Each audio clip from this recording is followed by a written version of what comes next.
talagang drug addict ka, natutuyo yung utak mo, Natutuyo ang utak. hindi ka alam mo yun, distorted Oh. yung sense of right and Bangag, wrong. lutang. You commit mistakes and you commit crimes. Mister, Mm. wag mo nang habaan. Sabihin mo na lang si Bongbong Marcos.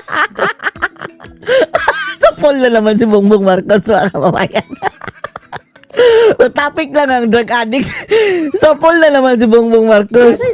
Precisely.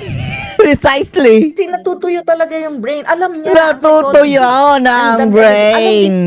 Narito po ang umpisa ng usapang yan, mga kababayan. No? What does the Duterte mystique, no? That magnet, no? What does that tell you about what people really want in their leaders? I think very important is authenticity and just being true to authenticity. yourself and true to the people. I think that is something that the Duterte Walang pagbabalat kayo, mga kababayan, si Tatay Digong. What you see is what you get. brought. They have it, you know, and They have it. Sinasabi nila, ganito kami.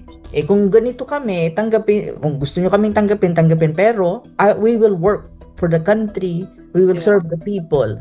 At makikita mo naman yun eh. So sa kanila is, walang cover up. Alam mo yun, yun yung Walang pambubudol. walang cover up eh. Kung ano sila, Walang as a person, kaplastikan. yun sila. Pero, ang maganda lang doon is, okay, that's our personal life, but nonetheless, this is our public service. And if you look at the public service, you can see that they are really very much connected to the people. At saka yung Lahat ng ano, mga kababayan. on the ground reality. Si Tatay Digong, class A, B, C, D, E. Bilib na bilib kay Tatay Digong Duterte. Bumaba siya, mga kababayan, ayon sa Pulse Asia, sa interview ng presidente ng Pulse Asia, 88% ang trust rating, mga kababayan. Kasi ganito rin yun eh. How PRD is being distinguished among other leaders or among other president na ngayon, existing at before. Ngayon at before. Alam mo, one thing that I admire about PRD, alam niya ang pulso Ang kaibahan ng Pilipino. alam ni Tatay Digong, mga kababayan, ang pulso ng Pilipino. Nakaka-relate siya, mga kababayan, kung ano ang nararamdaman ng mga tao on the grounds. Hindi katulad ngayon, mga kababayan, na parang nasa Mars. Parang walang alam kung anong nangyayari on the grounds, Diyos ko Lord, si Bangag. Parang wala talagang connect sa reality, si Alam Ngadva. niya ang totoong kalagayan ng Pilipino. Alam niya kung anong kailangan ng Pilipino sa pinaka mababang antas ng hanggang buhay sa ng mga Pilipino, hanggang sa pinaka mataas, yung elite at saka yung pinaka mababa. Yan ang sinasabi alam niya natin. kung paano mag-isip ang elite. Pero mas alam niya kung ano ang nararamdaman at ano talaga ang kalagayan at psychology ng mga Pilipino. At ano ang pangangailangan ng mga tao, mga kababayan. Ganyan si PRRD. It's very important for anyone who wants to be president or leader of the country. And PRRD, talagang alam niya yun. Alam mo, lahat ng kanyang policy at lahat ng kanyang programa during his time, you can see, hindi siya ganun it's not really grand, you know, if you really analyze it. But they are common sense. Common sense at ano talaga, mga kababayan, ang essential. Ano ang importante? They are grounded. Grounded siya. Like what? Nakatapat Like siya. what, for instance? Oo. For instance? For example, yung issue ng drug addiction. At Ayan na naman. Eto na sinasabi natin na damay na naman si BBM. saka yung kanyang war on drugs na kinikriticize ng mga dilawan, was criticized. Kinikriticize mga kababayan, tapos kung titingnan mo talaga, ayun, mayroong sabit sa illegal na droga, mga kababayan pala. Ay, nako. Even some Western countries. But these are really the ground reality. Ground reality yan eh. Na ang drugs is existing. Recognize niya na it has something to do with economics. Kasi naghihirap ang buhay ng mga Pilipino. Kaya nga ba, mga kababayan, nagbebenta dahil easy money. Walang trabaho Simptomas din yan, mga kababayan, sa bulok na gobyerno. Drugs are easy to be sold. On the other hand, andun din yung ramification ng drug addiction. Ramification ng drug addiction! Ano pala kung addict ka? Kung drug addict ka, natutuyo yung utak mo. Tuyo ang utak, basa ang ilong. Uhugin ka, sipunin, tutulo sa harapan ng United Nations. Hindi ka alam mo yung distorted yung sense of right and Bangag ka. wrong mo. You commit mistakes. Alamano, ganyan And ka you na. commit crimes. Mister, Mag-ngidap ka na. wag mo nang habaan. Sabihin mo na lang si Bongbong Marcos. Oh, ano? Ito sila, no? Parang nag-aaway, no? Nag-uusap ito, parang kayong nag-aaway, ha? Pero wala, hindi sila nag-aaway, ha? Sa galit lang, mga kababayan ni Doc Badoy, kay Bangag talaga. parang pati yung kausap niya, nalalabasan niya ng mga kababayan, galit, kay Bangag. Alam niya ang psychology ng alam din niya ang psychology ng mga tinatawag mong drug lords. That these are really evil people, bad people, and they have guns and goons. Ma-evil kayo. That, will fight the government. So, yung encounter ng state forces mo at saka yung mga drug lords mo with all the guns and all, it really is a war. And this is really something, a reality. It's not as if it's a make-believe, and it happens. It's a real-life situation. Real if that's life. the case, these are common sense. Alam yan, But PRRD, no? Common sense yan, no? Si Marcos ngayon, mga kababayan, wala talagang common sense. Isipin nyo na lang na pinag-utos ko na, mga kababayan, mayroon ng price ceiling sa bigas. Hindi na daw, tataas sa 50. O Diyos ko, Bangag, matagal lang mas mataas yan sa 50. 70 na nga yung ilan. 80 pa nga yung mga Jasmine. Tapos, lalagay doon siya ng price ceiling, mga kababayan. Tingnan natin, ha, kung kaya lang yan ang bunganga mo, Marcos. take note, common sense with experience. Kasi alam mo, ang maganda kay PR, 50, kung dati-rati, 20 ang kanyang pangako, mga kababayan. Ngayon, 50, tapos mukhang hindi pa matutupad. to be frank, is Marcos yung talaga. experience niya grounded. May iba On the ground, mga kababayan. Nababase sa kung ano ang nasa kasi na ground. they become politicians, they become mayor, they become senators and all. They don't have the experience on the ground. They don't understand. Yan si Marcos, mga kababayan, ni minsan hindi yan nakatikim ng hirap. Laki sa layaw, Jeff Proxen The second- Aminado yan, ha? Aminado siya, ha? Na lumaki siya sa sarap, mga kababayan. Hindi talaga niya alam kung ano ang nararamdaman ng ordinaryong Pilipino. And what the Filipino needs really. And they kind of present themselves like, ako ganito ako. Pero si PRRD ganun lang siya eh. Hindi, 75 nga lang ako eh. Ganun. Pero daw, sabi-sabi ni mga kababayan, Sir Bong Duterte, yung namatay sa cancer, mga kababayan. Ay hindi pala, yung isa pang kapatid ni Tatay Digong. Hindi daw 75 ang kababayan, mas mataas daw. Bola lang daw ni Tatay Digong, nagpapahambol lang daw si Tatay Digong na 75. Pero mataas daw, mga kababayan, minimum of 85 and above. Nagpapahambol lang daw si Tatay Digong. Yung boss nila. Pero alam mo, the psyche, the experience, very grounded. Na sabi ko nga, every time I'm being asked if I would have how to choose a leader, sabi ko, first, of course, it has my education Oo, education talaga. naman. Second, I said, really understand the ground reality.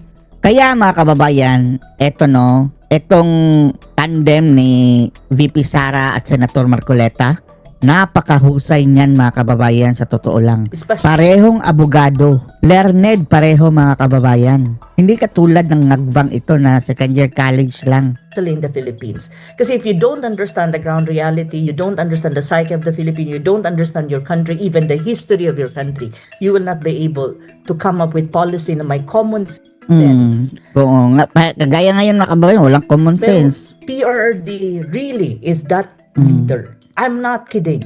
That's why some people ask me, Sis, bakit ka ba naging Duterte? Kasi academic ka, most academic, di ba? Mga taga-UP, anti-Duterte and all that. Sabi ko, UP pala yan siya, mga kababayan, no? Hindi lahat ng UP, mga kababayan, mga bangag at baka it's just makakaliwa. one thing. I said, first, authenticity niya. Second, ang kanyang policy is may common sense. Pangalawa, may puso talaga siya sa Pilipino. Tapang at palasakit. Na-interview ko nga yung ibang mga taga-Davao. Halimbawa, Ako talaga, mga kababayan, ang number one ko is good governance. Yan talaga. Yung good governance ng mga Duterte, mga kababayan, na hindi matatawaran. Yan ang kulang, mga kababayan, ng mga bangag ngayon. At maging sino mga politician, mga kababayan, yan ang wala sa kanila. daw may lumalapit sa kanya. Walang Overall, kasi ang good governance ibig sabihin, marunong kang magpatakbo, hindi ka kurakot. Alam mo ang iyong trabaho. pagkain. O sige, magkikreate siya ng ng job para sa'yo. Okay, from now on, ikaw ang tagabukas ng door, may sweldo ka. Kasi kailangan mo ng trabaho. Like for example, alanganan naman mag-go through ka pa ng pagpirma, i-interviewin mo pa, iwala ng kinakain. Oo nga. Pero si PRD magbilis mag-isip. O Mabilis ngayon, mag-isip. ikaw na ang tagabukas ng door na yan, may sweldo ka, siguraduhin mo lang na ayusin mo yung buhay mo. Alam, Kaya malinis ang Davao, mga kababayan, dahil napakaraming yung mga walang trabaho, mga kababayan, nabibigyan ng trabaho. Magwalis lang early in the morning. Tapos, per area, mga kababayan, hindi yung grabe, napakalawak ng area, hindi. Section by section. Para mas maraming trabaho at para masigurado talagang nalilinisan ang bawat sulok. Yan ang sekreto kung bakit napakalinis ng Davao City. Kumpleto sa tagalinis at saka disiplina na rin. Hindi rin nagtatapon, mga kababayan, kung saan-saan. mo, may mga ganitong sitwasyon siya nung nang mayor siya. Alam mo yon, kaya ang daming tao sa City Hall ng Davao City because ganun siya, sabi ko, alam niya ang need ng Pilipino. Yeah. I measure kasi sumbongera ako. Sumbongera! I-measure ko talaga yung galing ng pagkalalaki. Mm. Kahit babae. Pag nagsumbong ako ay may gagawin siya. Kasi matagal ako bago magsumbong. Makikipag-away muna ako, gagawin ko lahat, no? Ganun yung patakaran namin kay PRRD, no? Sa amin. So when I go to him at nagsumbong ako, ibig sabihin taob na ako. And he will do something. He will do something about it. Na, alam mo siya, katulad ng kwento mo, o bigyan kita na, bigla siya may trabaho, di ba? And it's because even if you had to ask me, what one thing is the best about PRRD, it's his heart. He has such a big heart. Yes, Lalo that na is sa true. mga naaapi. Yung naaapi, mga kababayan. At ang kalaban ni ni Tatay Digong, yung mapang-abuso. At nang aapi na kapwa, mga kababayan. Totoo yan. Oppression. Oppression. Yan ang pinaka-hate ni Tatay Digong. Ganon. Lalo na pag mahirap. Lalo na pag Hirap, bata, kahit yung mga Single. babae, yung single mga mom. inaapi, yung mga bakla, ayaw niya yung inaapi-api. Ayaw niya yung discriminate. ganun. So, yung mayroon sinabi mo, yung minention mo na mga politicians na nagpolitiko pero walang alam. Kasi nagpolitiko sila, hindi para magsilbi. Si PRRD, he's very Sinabangag para pagsilbihan. Serve us. Ganyan. talaga is service. He likes to serve people. That is really true. Yeah, that's why his feet are on the ground and he knows the realities on the ground because he has made it his responsibility to go down and find out. But these idiots, Idiots. like Bongbong Marcos, Bongbong idiot. is an idiot. You think Idiot, no? He knows nothing. Wala out of touch sa reality si Bangag, mga kababayan, sa totoo lang. He hasn't Bongbong, made it his responsibility. Bagay na bagay sa kanya pangalan na Bongbong. Kung tanggalin mo lang NG sa mga kababayan sa gitna, Bobong Marcos. To know the realities Pwede rin gunggong. of the poor. Hindi, wala siyang alam. Walang alam yan. Marami sa kanila ganyan. Marami. Go ahead. Lahat. Halos lahat, mga kababayan, nakasama ni Bangag. Actually, Kasing makikita mo bangag. yung administration ni BBM is very different Yun na, from utak na! the previous administration. Nakakatawa yung sinabi ni mga kababayan ni Madam. Natuyo na daw ang utak. ng PRD. Kasi yung Wow. Yes. very, very extremely. But what I'm saying is detach sa reality. Out of touch. Kung paano naghihirap ang Pilipino. Ngiwik lang siya. Ano, makikita mo, like for example, ngayon may energy crisis. Ay, naku, Bangag. Nagpunta sa kamutihan. Kailangan ng, sabi niya, hindi na natin itutuloy ang libreng sakay, pero itutuloy pa rin natin. Parang, ano Hindi, sabi niya, tuloy pa rin ang libreng sakay pero ititigil na natin ang libreng sakay. Bangag talaga, Bangag. ba talaga? Kahit sa pagsasalita mo pa lang, hindi mo Tapos, ano pa nga ba yun, mga kababayan? Nabuhay ang caregiver, nasawi naman ang caregiver. maintindihan. Nabuhay na nasawi. Ano ba talaga, kuya? Ano Nagba. ang sinasabi mo? Alam mo yun? Yun lang is may damit. Ano yun? Oo nga, parang Sasabihin niya. napaka-detach, hindi nila naiintindihan. Tapos, tayo, price ceiling na 50 sa daw. Hindi daw paabutin ng 50 ang presyo ng bigas. matagal lang, matagal lang mataas ang presyo ng bigas, bangag. Ngayon ka palang magsasabing hindi mo paaabutin ng 50. Matagal na yang nag-senior citizen nga. Nagva talaga. I'm sorry, Ana. You know Oh. what? It really has gotten to the point where he has to resign. What's coming out Ayaw niya eh. Huwag na kayo umasa na mag-resign yung bangag na yun, mga kababayan.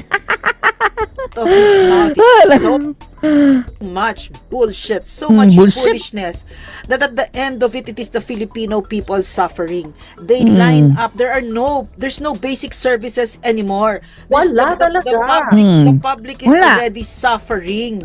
Yun nga, sana mga kababayan na pinigilan niya yung profiteering. Dahil mayroon pa tayong 2 months na langis eh. Wala eh. Hinayaan lang niya mga kababayan. Sa tingin natin, parang mayroon na namang kamay dito yung mga sindikato nila dyan sa oil scam. He should resign, no? Alam mo sis, if you really look at the situation right now with the war in the Middle Yeah. East, as we're facing an economic crunch and we're Yes. facing Economic energy crunch. crisis, Yes. to have a just parang You have i-compare 2 mo yan hands. The left and the nung right. ni Duterte. We also face a very difficult situation because of COVID. Yeah. Magkaiba lang. War ito, compounded ang economic problems mo, may energy crisis ka. But during PRD time, we face a COVID situation. Look at what happened. Look at PRD what was very happened. decisive. Ang bottom line niya, sige, gagastos ako, basta wag lang Oo. mga Pilipino. Mga OFW, gastusan na natin ng mga hotel yan, dapat okay sila. Ang ganda ako na, magpapadala pinatira ng sa mga hotel. Mga eroplano kung kailangan. Si Bangag, wala eroplano ngayon. Pasensya na kayo. Tapos, may eroplano mga kababayan, papuntang Amerika, 2. Umuwi yan dito. Bangag Alam mo yun? kung mag-isip. Decisive siya, pero ang bottom line niya lagi is the Filipino people has to be protected. They should be, ang needs nila ma-address. Kung kailangan maglabas ng pera, maglalabas tayo ng pera. Hindi na natin kailangan patumpik-tumpik pa. Gawin ko anong dapat gawin. Ngayon na. Alam mo yun, COVID was a very difficult situation, ha? Pero if you really look at us during PRRD, hindi tayong pinakakawawa sa buong Asia. Talaga. We're actually better off during that time under PRRD. Really. But right now, look, the first country in the world that declared emergency. Tapos, tayo pa ang may pinakamataas na presyo ng langis, mga kababayan. Diyos ko, Lord. Energy emergency is the Philippines. What does Shame. it tell us, di ba? Na talagang walang strategy, Tapos, ang worst pa niyan mga kababayan, nagdeklara na sila, hindi ginamit ang kapangyarihan mga kababayan na inatas. Parang wala lang din.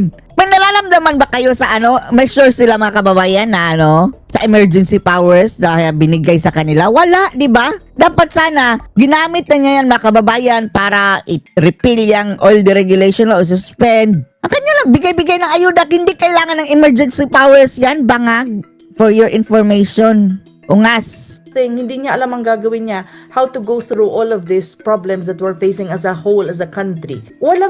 Yung decision making hindi decisive. Walang political will.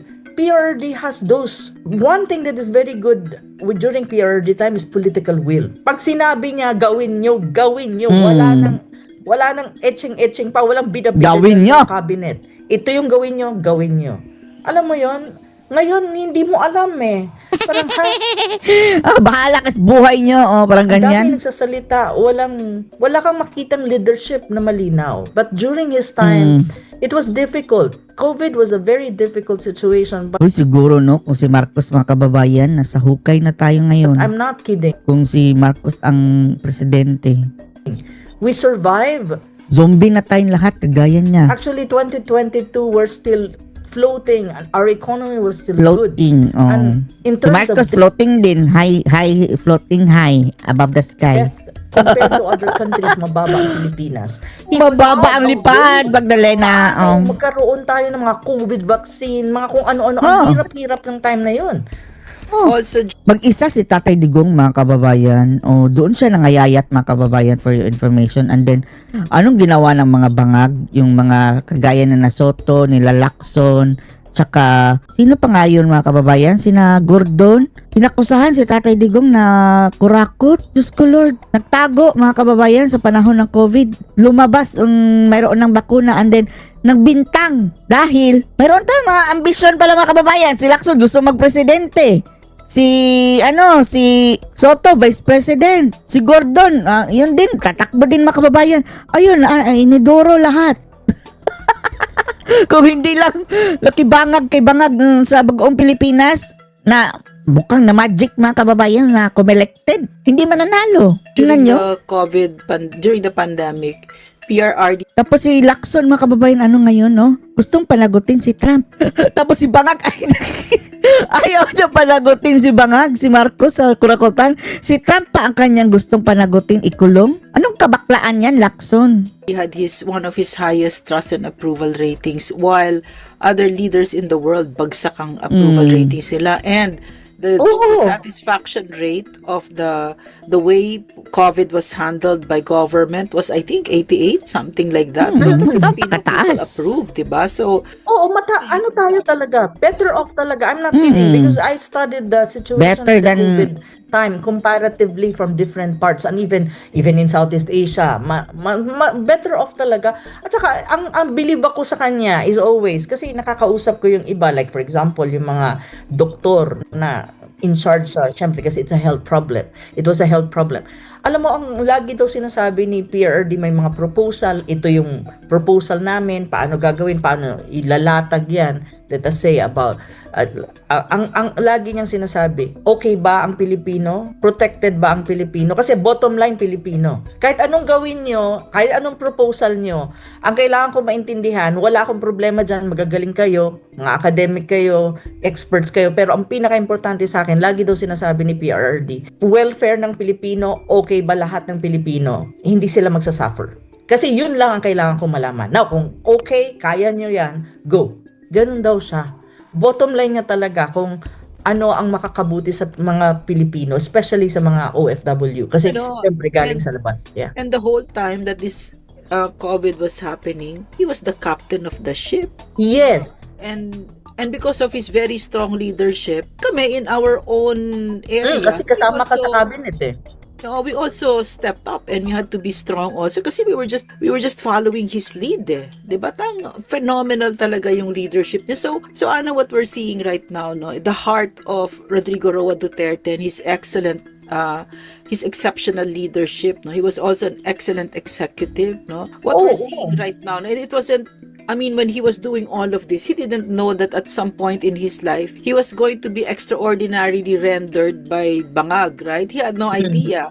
He had no idea that this phenomenal show of love and gratitude for him was going to happen in The Hague and global, all over the world, diba? But for me, that this is the trajectory of PRRD's life, no? That greatness that I saw in him, no? So, ang tanong ko sa iyo, Ana, what do you think is going to happen? What is the pinaka message of that global outpouring of love and affection for PRRD? And what is its consequence on the Marcos, on the impeachment, and all of this? Okay, on the impeachment, on all these maneuverings of Bongbong Marcos, Martin Romualdez to take the vice president out of the presidential running. Oo. First and foremost, i-contextualize natin kasi may birthday, no? So basically, ang pinag-usapan natin kanina is anong klaseng presidente at leader siya ng Pilipinas, which is very obvious, no? Hindi natin yan madideny. Well-loved until now, not only by Filipinos but even by other nationalities. Question. What do you say to these idiots like Ronald Llamas who make fun of this love and affection for the Filipinos?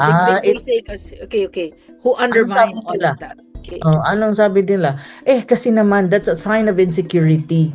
Alam mo, yung mga tulad ni Llamas, ano lang yan sour graping ang tawag ko dyan Wala na kasi sino ba sa kanila? Well, kasi yellow yan liberal. But look, Ninoy was glorified. Pero look, history, 'di ba? Kasi Ninoy ang kanilang kay Ninoy is nagpakamatay para sa bayan. But actually, if you really look at the history, ngayon alam na ng mga Pilipino na hindi totoo 'yon. So, Sinicelebrate pa ba ang ano ni Noise Day? Wala na. Wala kang makita. Saan EDSA Revolution na sila EDSA 1? Sinicelebrate pa ba? Mayroon pa ba? Wala ka nang makitang ganun.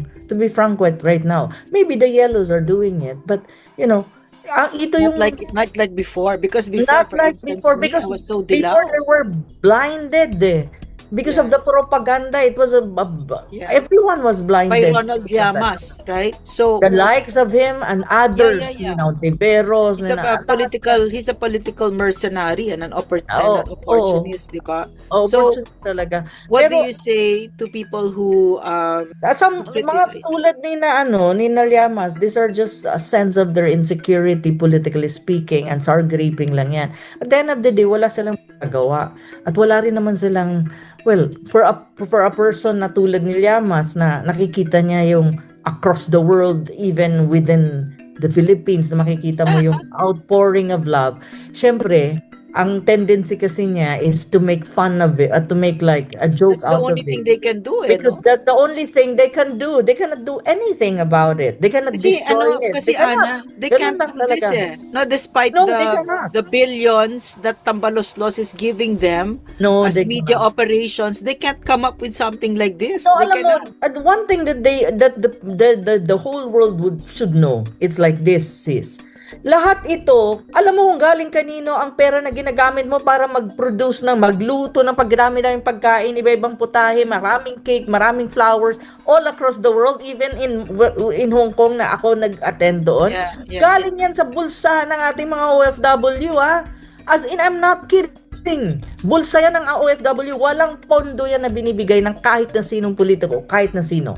Kasi ako mismo ang nagtatanong, kanino galing yung mga pera? Diyos ko, ang daming pagkain, ang sasarap, tapos mayroon pa kayong mga design stage, mayroon pa kayong mga program, mayroon pang nagsasayo, nagkakantaan, all. Sabi ko, saan nyo kinuha yung pera? Panggastos. Ma'am, sa sarili naming bulsa. Imagine that, hindi naman, alam mo, may iba na malalaki yung sweldo, may iba din na mga medyo maliit lang yung sweldo, pero take note, they even share their own money para lang i-contribute at magkaroon ka ng celebration para kay PRRD. So, ibig mo sabihin, Ana, Imagine that. yung sinasabi ni Ronald Llamas, ni Jesus Falsis, no? Ito mga Insecure. bayaran ni Tambi, ito yung sinasabi nila na Tatay Karton. Mas marami pang pagmamahal ang Tatay Karton kesa sa flesh and blood na sila. Will they ever experience something like this, no? None. Definitely Nothing. So, not. talong-talo sila sa karton. Wala na kasi silang alam mo yun ang problema nila. Wala na kasi silang masabi at Yeah. wala rin naman silang magagawa. So the tendency for this kind of people is just to say something na wala rin naman nakikinig at wala rin naman naniniwala sa kanila. Alam mo, that's the irony of these people Kasi kahit anong sabihin nila, they cannot change the fact that really PRRD, Digong, is well loved by Filipinos, majority of Filipinos. Even some of the Dilawan, even some of them, or many of them, actually appreciate PRRD. Hindi lang maingay. Kasi syempre, kapag maingay ka, i-criticize ka, look at what's happening to Guanzon. 'Di ba? Gini-criticize nila si Guanzon dahil Guanzon is making, di ba? Sa sinasabi ni Duterte na siya, na-appreciate niya si Sara, na-appreciate niya at gusto niya yung leadership ng isang Duterte. So, anong ginagawa kay Guanzon, di ba?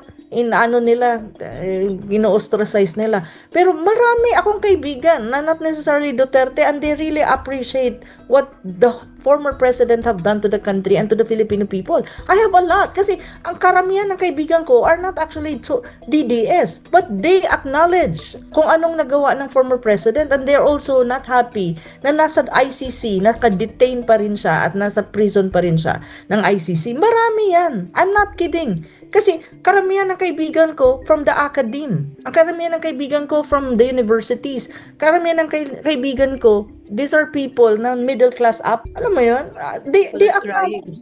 At saka business sector. So what are the consequences of the media operators of Bangag and Tambaloslos? Sayang lang yung pera nila. That they would make fun of something like this. Yeah, that's what I Parang hindi think. sila nag-iisip kasi kung Oo, ako sayang sila. yung pera nila. Yeah, at saka kung sila nag-iisip, kung meron silang galing ng konti, hindi ko i-antagonize ang group na ito.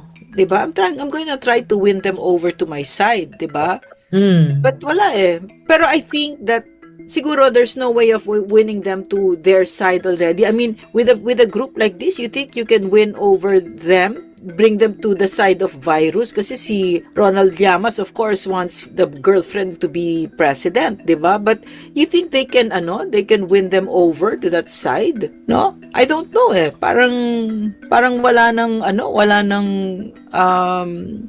chance. Okay, so si Professor Ana naghang yata, no? So, anyway, parang yung pinag-uusapan namin dito, yung kakaibang show of love and affection for PRRD na ngayon lang natin nakikita ito all over the world, sa buong kasaysayan ng mundo. Grabe, walang ganyan. Walang ganyang president, no?